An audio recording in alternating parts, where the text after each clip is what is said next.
নমস্কার, কেমন আছেন সবাই? আশা করি সবাই সুস্থ আছেন, ভালো আছেন।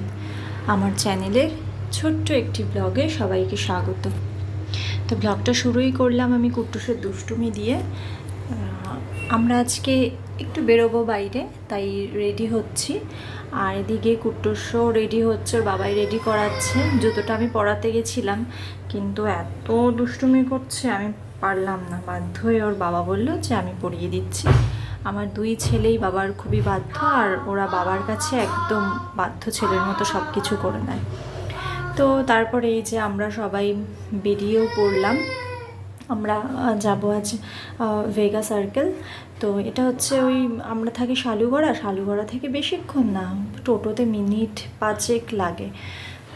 তো এই যে আমরা পৌঁছেও গেছি।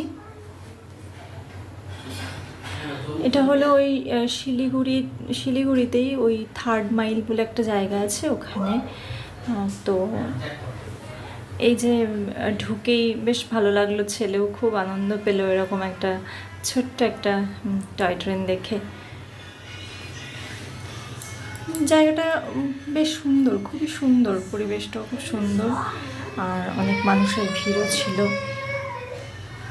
তো আমরা এই যে ভেতরে ঢুকলাম, আর কুট্টুস রাস্তায় বেরিয়ে ঘুমিয়েও পড়েছে। এই যে ওর বাবার কোলে ঘুমোচ্ছে।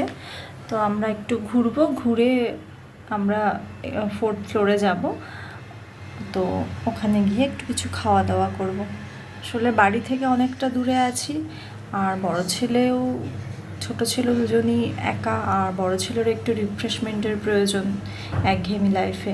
তো এই জন্যই ওকে নিয়ে আরও ওর জন্যই বেশি বেরোনো, ওর ফেভারিট খাবার খাচ্ছে ও।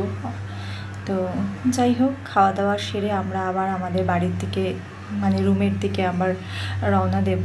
তো বেরিয়েও পড়েছি আমরা। আজকের এই ছোট্ট ব্লগটা তাহলে এখানেই শেষ করছি। যদি ভালো লেগে থাকে তাহলে সাবস্ক্রাইব করে আমার পাশে থাকবেন। সবাই সুস্থ থাকবেন, ভালো থাকবেন।